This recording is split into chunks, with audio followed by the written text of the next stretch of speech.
Hey jovens, tudo bem com vocês? Eu sou o Luciano Filho, bem-vindos ao Sábado 14 e hoje eu tô aqui justamente para falar do roteiro descartado de Resident Evil. Roteiro esse que foi escrito por George Romero e iria ser o primeiro filme da franquia, até antes mesmo do filme de Paul Anderson. Se eu não me engano, esse filme estava sendo planejado para ser lançado lá no final dos anos 90, início dos anos 2000.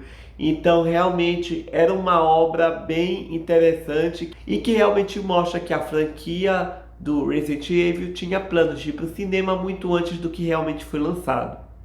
Primeiro de tudo, preciso dizer que a história teria muito do estilo e do jeito do George Romero. Os zumbis seriam lentos, seriam daquele jeito que a gente conhece. E o que de certa forma seria bom, porque lembra bastante os zumbis que a gente vê nos jogos. E a ambientação seria na mansão Spencer, nos arredores de Raccoon City. Então, dentro do contexto, a história seria bem mais fiel ao que a gente conhece nos jogos, trazendo também Wesker, Barry, Chris e Jill como protagonistas. Além disso e dos zumbis, o filme também traria outras criaturas mutantes, como tubarões gigantes, cobras gigantes e plantas carnívoras. Todos são elementos dos jogos Resident Evil original, especificamente falando. E além desses animais, também iriam aparecer Hunters e Cerberus, o que faria com que o filme fosse bem mais fiel ao conteúdo original. Foi informado também que o George Romero queria fazer um filme exclusivamente de terror, não só terror físico, com muito gore e muito sangue, mas também com muito terror psicológico, tentando abordar locais bem claustrofóbicos e escuros dentro da mansão, e onde as criaturas iriam atacar os personagens. O filme também traria muita informação com relação ao teu vírus, a origem e a forma operante desse vírus. Para quem tiver um tempinho, dê uma lida no roteiro que tem na internet do filme. Ele traz muita coisa interessante, conversa entre os personagens com relação ao vírus e também com algumas coisas que não estão dentro dos jogos. Então a gente consegue ver que o George Romero teve ali um momento de criatividade original, o que não é ruim.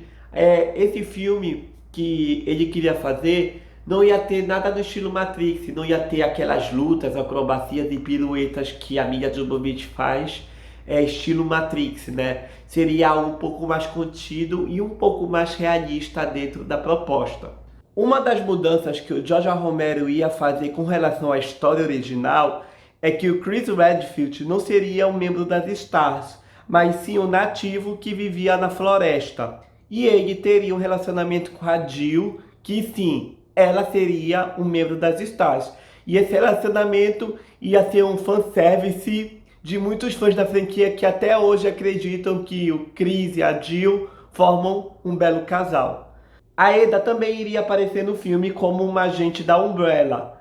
E como no jogo, o Wesker seria um traidor e o Barry se tornaria o herói no final. Vale dizer que na descrição do roteiro, fisicamente falando, o Barry não seria ruivo, mas sim o negro. Só que quando o George Romero deu o roteiro para a Capcom leu e não gostou. Achou a história muito diferente, bem menos do que ela esperava que fosse. O principal fato da Capcom ter rejeitado o roteiro é que ela viu que a história de Romero era voltada para o público adulto, era algo um pouco mais sério. E ela na época estava querendo que Resident Evil fosse voltado para um público mais jovem. Então dessa forma, por causa das contradições envolvendo as ideias dela e a de Romero, ela dispensou o diretor. E contratou o Paul Anderson para ele fazer um roteiro e um filme baseado na franquia. E é aí que surgiu o Resident Evil, o Hóspede Maldito de 2002 que a gente conhece hoje em dia.